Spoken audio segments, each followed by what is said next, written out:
Muy buenos días, hermanos, queridos oyentes.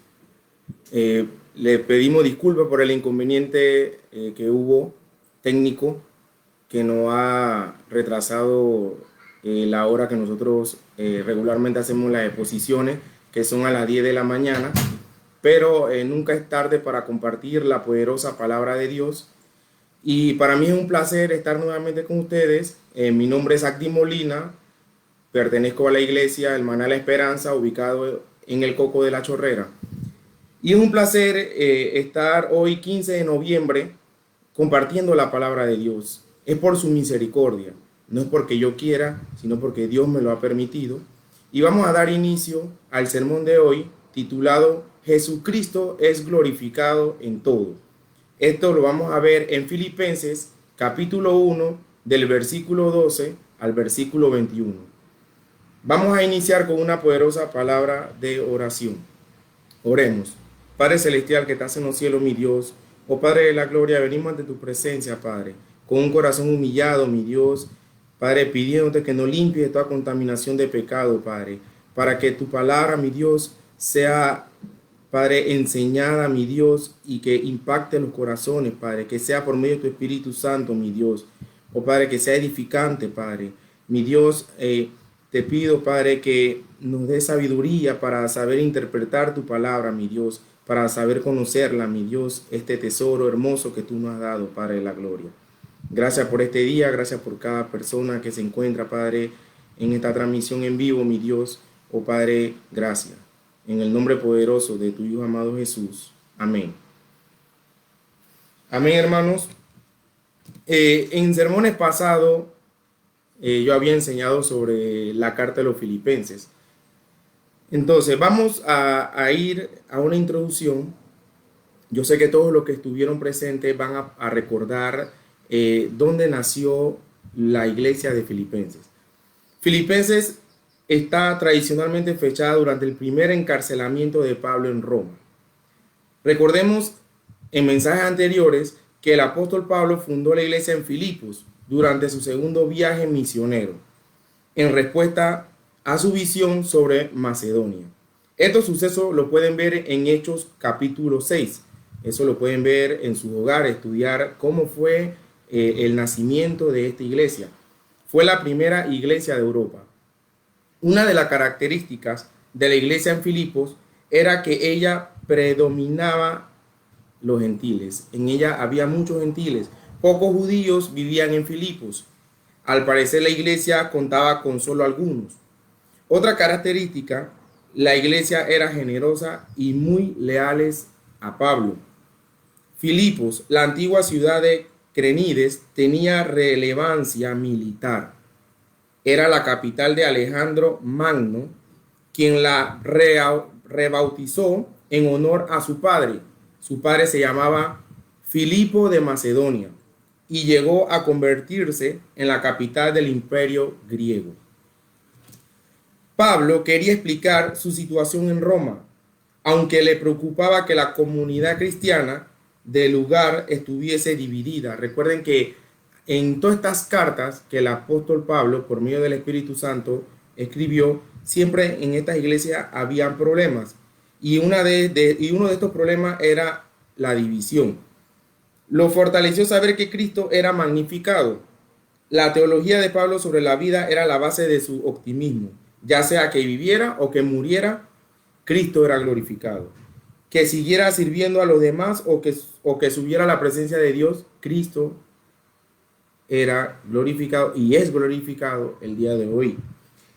Que lo aparecieron o no, lo único que quería el apóstol Pablo es que Cristo fuera glorificado. Filipenses nos enseña mucho sobre el cristianismo genuino. Esta carta es sumamente impactante, hermosa, muy valiosa, hermano. Les recomiendo que escudriñen los filipenses. Esta carta contribuye a una comprensión del compromiso cristiano y lo que significa ser como Cristo. La instrucción de Pablo va entretejida en la tela de una carta sumamente personal. Podemos observar que el apóstol Pablo tenía algo muy personal con esta iglesia. Los amaba mucho, tanto que cuando en los sermones anteriores se enseñó del capítulo 1 de la oración de Pablo por los creyentes.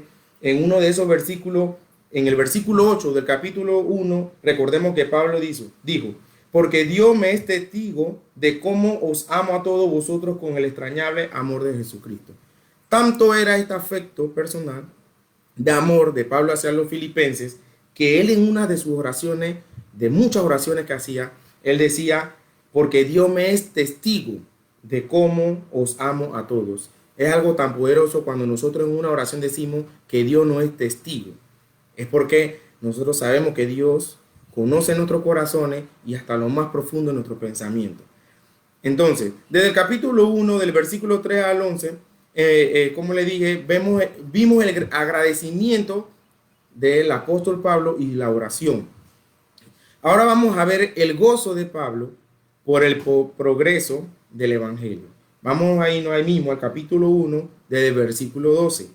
Dice el versículo 12, quiero que sepáis, hermanos, que las cosas que me han sucedido han redundado más bien para el progreso del evangelio. De tal manera que mis prisiones se han hecho patentes en Cristo en todo el pretorio y a todos los demás. Imagínense esta declaración tan poderosa. Quiero que sepáis, hermanos, que las cosas que me han sucedido han redundado, han dado el mismo resultado, pero para el progreso del evangelio. Pablo creía que tanto lo bueno como lo malo promovía el evangelio, daba lo que era el progreso. Significa abrirse camino. El progreso que se menciona en este versículo es abrir camino.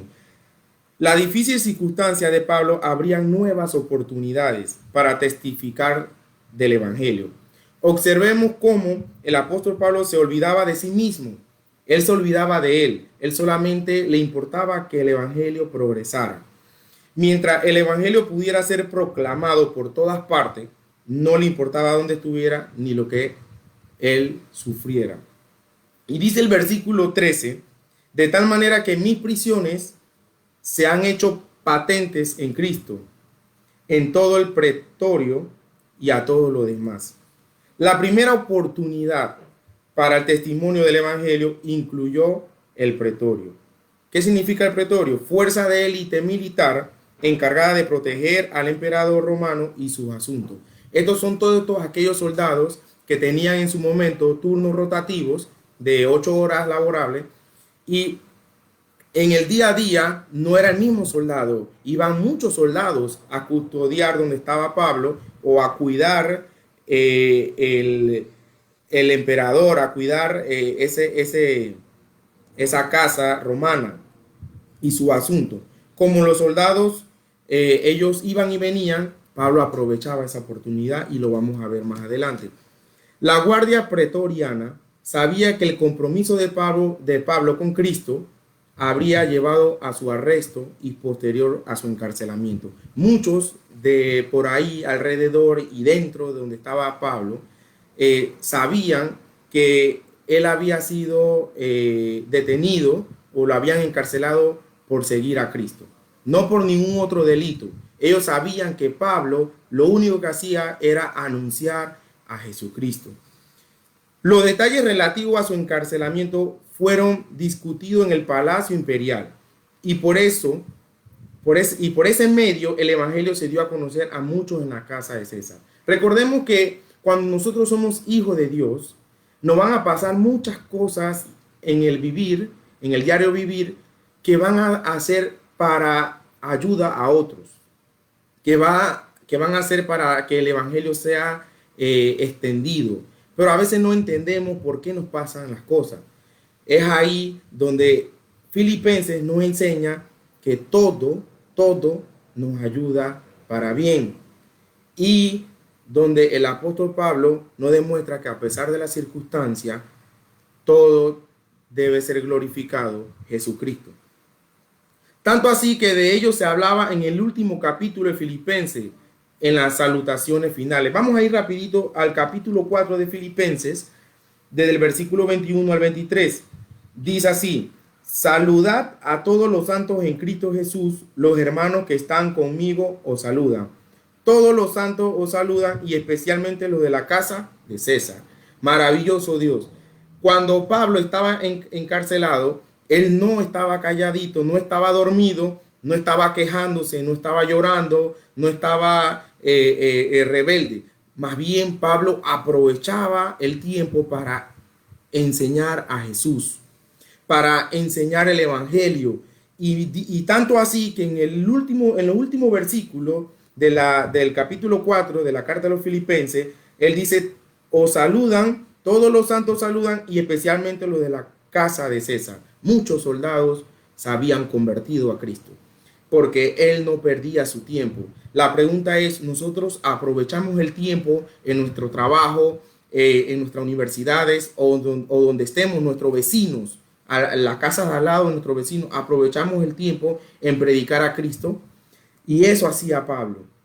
Por eso él empieza, quiero que sepáis, hermano, que las cosas que me han sucedido han redundado más bien para el progreso del evangelio. Yo estoy preso, yo estoy encarcelado, pero lo estoy predicando a cada guardia, a cada seguridad que está aquí custodiándome.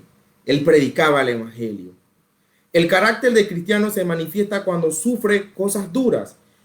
Cuando nosotros estamos pasando tribulaciones o cosas difíciles, ahí donde vamos a demostrar si somos de Cristo o no somos de Cristo. Dirás, ¿me gozo en las tribulaciones? Esa es una pregunta que te tienes que hacer personalmente. ¿Te gozas en las tribulaciones o te quejas o lloras o te enojas? Tenemos que gozarnos en las tribulaciones, no estar decaído, enojado. De pronto nos puede llegar un poco la tristeza, pero no debe ser permanente, porque para eso está la palabra de Dios, que es la que nos ayuda a seguir firmes en la roca. Y vámonos al versículo 14, y dice así, y la mayoría de los hermanos, cobrando ánimos en el Señor con mis prisiones, se atreven mucho más a hablar la palabra sin temor. Aquí vemos que el apóstol Pablo no decía que la mayoría de sus hermanos se la pasaban tristes, se la pasaban escondidos, se la pasaban enojados, o muchos se fueron, o muchos desistieron o dejaron el evangelio. No, él dice, muchos hermanos cobraron ánimos en el Señor con mis prisiones. Con las tribulaciones de Pablo, muchos cobraron ánimo para que el evangelio progresara. Por eso que Cristo en todo era glorificado. Entonces, cuando tu vecino te ve en tribulación, ¿cobrará ánimo para buscar a Dios? ¿Cobrará ánimo para decir, yo quiero conocer a Dios, yo quiero ir a esa iglesia donde va mi vecino, porque a pesar de que no tiene empleo, le cortaron la luz, le cortaron el agua, él está feliz y sigue alabando a Dios?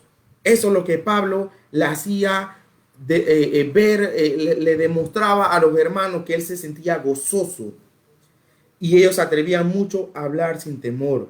Los creyentes de Roma se estaban moviendo de una manera impresionante. En ese momento se estaba predicando el evangelio impresionantemente. Todo el mundo estaba evangelizando. Algunos lo hacen estimulados por el ejemplo y la valentía del apóstol, quienes seguían sus pisadas, quienes seguían su ejemplo. Y aquí vemos algo, la perseverancia de Pablo. Les animaba a confiar más en Dios y dedicar más tiempo y esfuerzo a anunciar el mensaje de Cristo. Entonces la pregunta es, ¿tu testimonio está siendo de ayuda a otro? ¿Estás perseverando en la lectura? ¿Estás perseverando en la oración? ¿Estás perseverando en la presencia de Dios? ¿Estás perseverando con Cristo? ¿Estás perseverando? Lo opuesto a perseverar es la pereza. Es cuando tú te dedicas 100% a un teléfono todo el día, a la televisión, te dedicas a otras cosas menos al evangelio. Es que nosotros no hemos entendido quién es Dios. Nosotros no hemos entendido que nosotros vivimos para Cristo.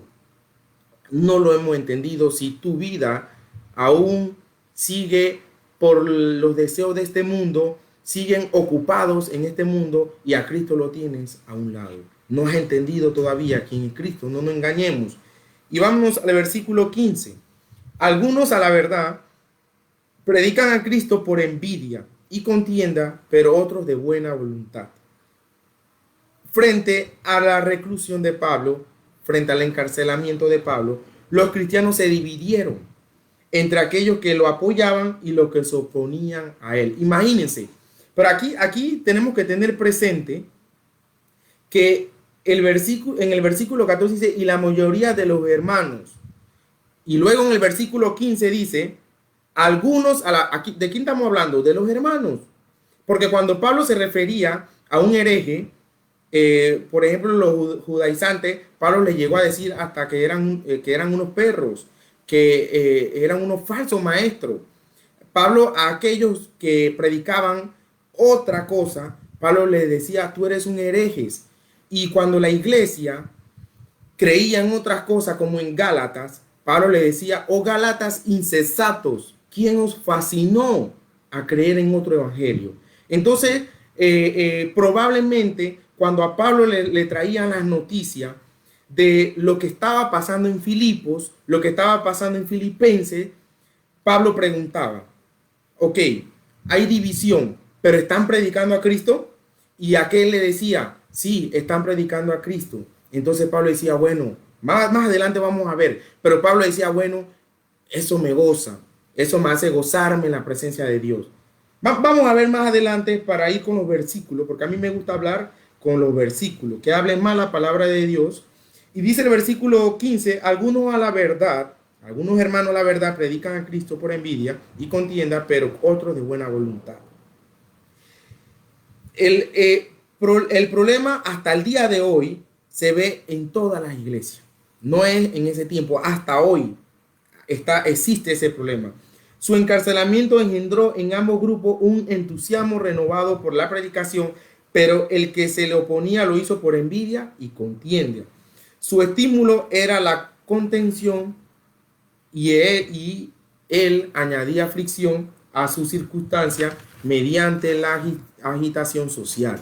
Muchos estaban tratando de hacer sentir mal a Pablo, muchos estaban tratando de ellos engrandecerse y hacer que la gente se olvidara de Pablo, porque ellos pensaban, ¿cómo él estando en la cárcel, él aún da mucho testimonio, da mucho ejemplo y impacta mucho acá en Filipenses? ¿Cómo? Entonces era porque Pablo no vivía para él se olvidó de él vivía para Cristo. Pablo no explica qué lo llevó a la rivalidad en ellos hacia Pablo, porque Pablo no tenía rivalidad hacia ellos, eran ellos hacia Pablo. Entonces no exactamente la palabra aquí lo explica, pero aparentemente ellos sentían que el cristianismo debía tener otro portavoz distinto al del apóstol Pablo. Ellos pensaban que afectaban al apóstol con sus actos hechos por envidia, sin embargo no fue así. Ahora, cuando el apóstol Pablo dice en el versículo 15, algunos a la verdad predican a Cristo por envidia. ¿Qué es cuando la persona tiene envidia? Es porque quiere tener lo que el otro tiene. A veces no es tanto porque quiera tener lo que el otro tiene, a veces que no quiere que esa persona tenga lo que tiene. No, porque él es feliz con la familia, porque él se lleva bien con sus hijos, su esposa. Él no quiere tener familia, él no quiere tener hijos, es un ejemplo. No quiere tener hijos, no quiere tener esposa, pero no se siente bien que ellos sean felices. Ellos quieren verlo destruido, ellos quieren verlo triste, deprimido. Y ese es el problema de la envidia, y eso es lo que se estaba viendo en ese momento. Y vamos a ver el versículo 16. Los unos anunciaban a Cristo por contención, no sinceramente pensando añadir aflicción a mis prisiones. Ellos pensaban añadir aflicciones a la prisión de Pablo, pero no fue así. Más adelante vamos a verlo. Eso es lo que ellos pensaban. El versículo 17, pero los otros por amor, sabiendo que estoy puesto para la defensa del evangelio. El grupo que lo apoyaba estaba motivado por la buena voluntad y el amor. Eran conscientes de que Pablo había sido establecido por Dios para defensa o para defender el evangelio, especialmente para los gentiles. Este otro grupo sí lo hacía por buena voluntad, sí predicaba a Cristo por buena voluntad y tenían buena reputación de Pablo. Entonces vamos a ver el versículo 18, lo que dice Pablo al respecto. ¿Qué pues? Que no obstante, de todas maneras, o por pretexto o por verdad, Cristo es anunciado, y en esto me gozo y me gozaré aún. Poderoso. Cristo es anunciado y Pablo aceptaba el mensaje y la obra de ambos grupos. Pablo, cuando le llegaban a decir, mira Pablo, lo que pasa es que hay un grupo que está en contra de ti y hay otro grupo que te está apoyando. Yo no, la Biblia no lo relata, pero yo no creo que, y no veo que Pablo le decía, a aquel mensajero le decía, sí, pero ¿qué dicen de mí? Explícame, pero esta gente, ¿qué hablaba de mí? No, Pablo decía, no, yo no quiero saber qué hablaban de mí. Yo no quiero saber si me odian. Yo no quiero saber si me quieren ver mal. Dime algo, ¿predican a Cristo? ¿Cuál es la predicación que están enseñando? ¿Cuál es la doctrina? Y cuando le decían, él decía, ok, que pues, que no obstante de todas maneras, o por pretexto o por verdad, Cristo es anunciado y eso es lo que me importa. Y en esto me gozo y me gozaré aún. A pesar de lo que estaba pasando, Pablo decía, en esto me gozo, en esto me gozo. Y si todas las iglesias locales a nivel mundial nos enfocamos en que Cristo sea anunciado y no en nosotros mismos, fuera algo hermoso, hermano. Porque Pablo no le digo, sí, ya yo no le escribo más a ellos, que se maten allá. Sí, mira, ya no quiero saber de ellos. No, Pablo decía, no, a mí no me interesa que hablan de mí. Lo que yo quiero saber es si a Cristo lo anuncian bien, si enseñan su palabra bien. Eso es lo que quiero saber. Y aquel dos grupos predicaban a Cristo. Ellos evangelizaban la palabra de Dios. Parece que estaban en la misma doctrina, en la misma confesión de fe. Entonces, es algo poderoso, hermano. Practiquemos eso. No nos importe si hablan mal de nosotros. No nos importe si piensan que nosotros estamos mal, si quieren hacernos daño, no nos importe. Nuestra importancia debe ser el progreso del evangelio. Debe ser glorificar a Jesucristo en todo. Eso debe ser lo importante en nuestra vida.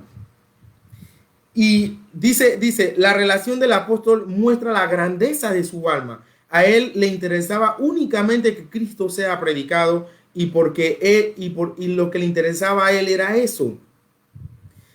Sin embargo, el apóstol Pablo le tienen sin cuidado. A él no le interesaba que hablaban de él. Esos predicadores pensaban aumentar la aflicción de Pablo y lo que estaban era aumentando el regocijo de él. Que yo no sé, a todos yo creo que le ha pasado viéndolo en la vida secular. Cuando la persona te quiere ver afligido, te quiere ver destruido, pero como cada día tú eres más feliz, eres más gozoso, esa persona más se siente con enojo y más quiere hacerte daño. Y Pablo, ellos pensaban que le iban a dar aflicción, pero lo que le daban era regocijo, porque anunciaban a Cristo. Dulce olvido de sí mismo. Pablo se olvidó de sí mismo. Pablo solamente vivía solamente para Cristo. Él estaba seguro de que era algo bueno para él estar en prisión. Era una cosa buena aun cuando tuviera que morir allí, o vivir o morir, él era feliz. Recordemos, como dije inicialmente, en el último capítulo, muchos soldados se convirtieron de la casa de César.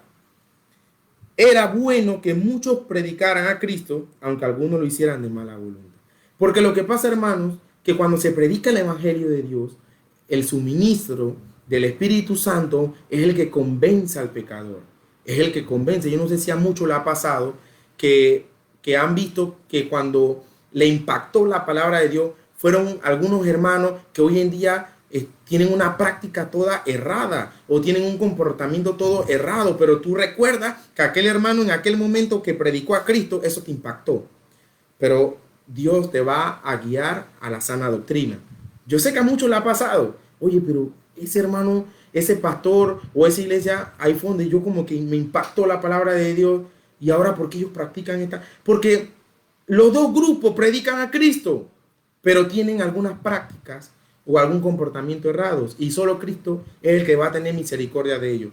Pero Pablo lo identificó como hermanos. Ahora, no quiero quedarme ahí. Quiero seguir, después se puede discutir sobre ese tema. Dice el versículo 18, y en esto me gozo y me gozaré aún, dice el versículo 19. Pero antes, quiero que sepa que lo que predicaban era, por buena voluntad o mala voluntad, predicaban a Cristo. Y ese es el resultado que no podía faltar, en las enseñanzas de Jesucristo. Vamos a ver el versículo 19 y dice, porque sé que por vuestra oración y la suministración del Espíritu de Jesucristo, esto resaltará en mi liberación. Hermanos, aquí yo quería también llegar. Pablo mantuvo el optimismo. La liberación traducida como salvación. La liberación se traduce como salvación. Él esperaba ser exonerado porque en ese tiempo el cristianismo no era ilegal en el Imperio Romano. Tenía esperanza en la oración, que es el lado humano, y en el suministro del Espíritu de Jesucristo, el Espíritu Santo, que es la asistencia divina. La oración, hermano, es poderosa. Implica una intercesión intensa y es lo que a muchos les salen huyendo. La gente no quiere congregarse en los cultos de oración.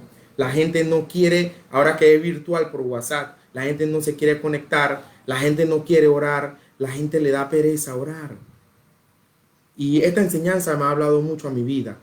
Muchos quieren olvidarse de la oración, pero esto es algo poderoso para la vida del cristiano.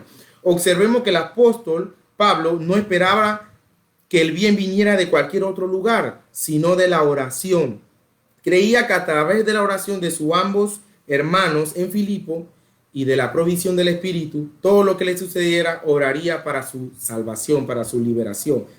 Él valoraba las oraciones de Lidia. En las predicaciones anteriores yo expliqué quién era Lidia y de su familia. También valoraba la oración del carcelero y su familia. También expliqué eso en las predicaciones pasadas. La oración es poderosa y el suministro del Espíritu Santo, estas dos van juntas.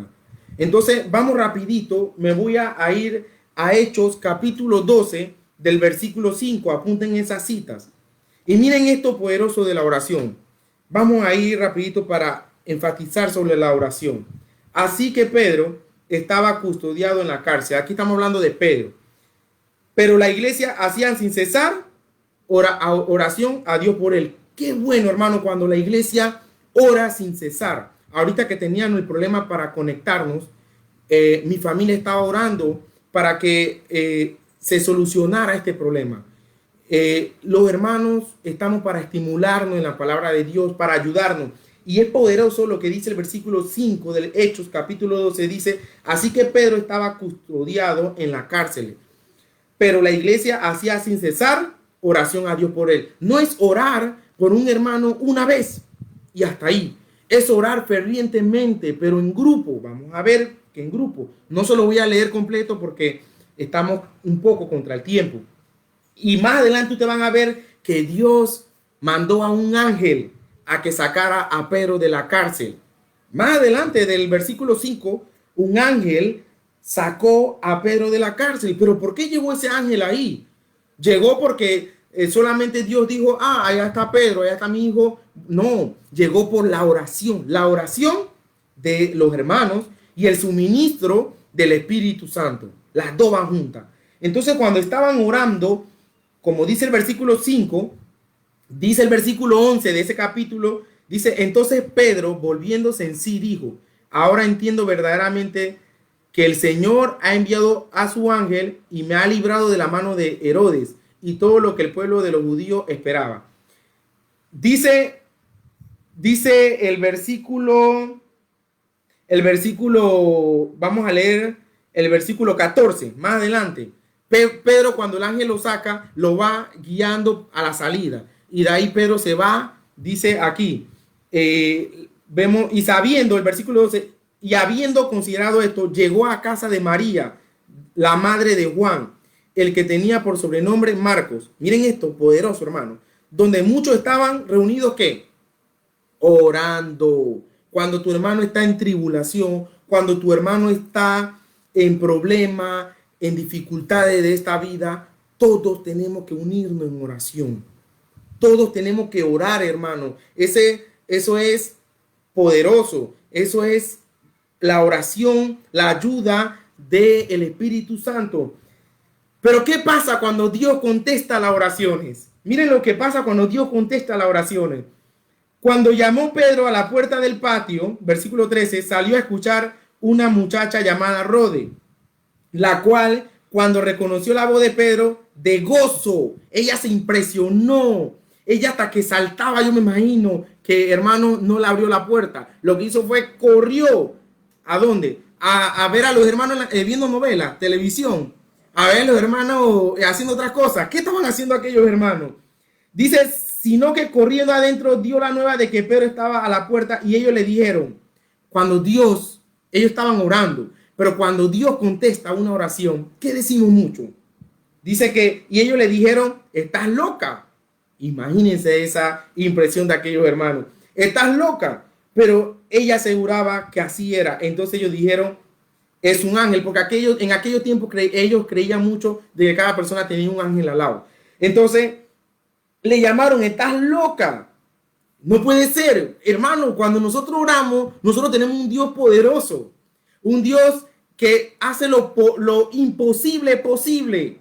Esa es la fe que necesitamos. Esa es la esperanza que necesitamos y el amor entre hermanos para que las oraciones, el Espíritu Santo o Dios la pueda escuchar y responder. Y cuando la responde, no decir, estás loca o estás loco. Como que el examen de esa enfermedad, luego que te salió positivo, ahora te sale negativo. ¿Cómo fue eso? Oye, nosotros estábamos orando en grupo y eso fue poderoso.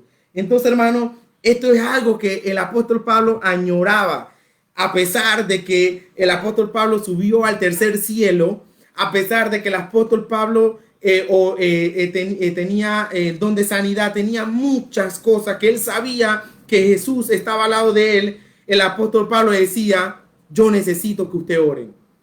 Yo necesito que la iglesia de Filipo ore por mí. Ore por la liberación, por la salvación. Hermanos, debemos orar. No nos creamos pavos que Dios me va a responder porque ya Él sabe mi situación. ¿Para qué voy a orar si Él sabe? No, hay que orar, hermano. Hay que orar. Hay que estudiar este capítulo 12 de Hechos que me impactó tanto, que luego de que todos estos hermanos oraran, Dios libera a Pedro y Pedro toca la puerta y ellos no creían. Estaban diciendo, no puede ser, pero Dios es poderoso. Dios puede sacarte de ese lodo cenagoso. Dios puede sacarte de ese túnel y ponerte en la roca firme. Dios es poderoso. Poderoso Dios. Y vamos a ver el versículo 20. Dice desde el versículo 19, porque sé que por vuestra oración y la suministración del Espíritu de Jesucristo esto resultará en mi liberación, conforme a mi anhelo y esperanza de que en nada seré avergonzado. Antes bien, con toda confianza, como siempre, ahora también será magnificado Cristo en mi cuerpo, o por vida o por muerte. En nada seremos avergonzados, hermanos. En nada. Sigamos predicando a Cristo. Sigamos glorificando a Cristo, porque no vamos a ser avergonzados. En todo caso, el apóstol Pablo se somete a la voluntad de Dios.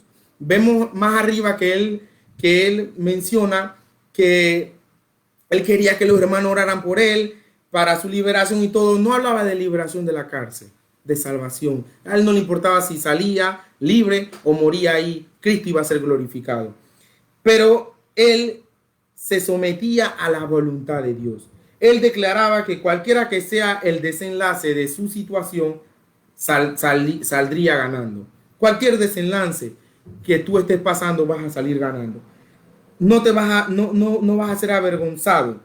Espera en Cristo. Cristo va a darte la salida. Y vamos a leer el versículo 21, porque para mí el vivir es Cristo y el morir es ganancia. Esto es lo que nosotros debemos tener presente, hermanos. Para nosotros el vivir es Cristo y el morir es ganancia. Cuando nosotros entendemos esto, nosotros vamos a vivir una vida cristiana gozosa, en paz. Vamos a tener fe, esperanza y amor. Vamos a vivir en la oración, en la palabra.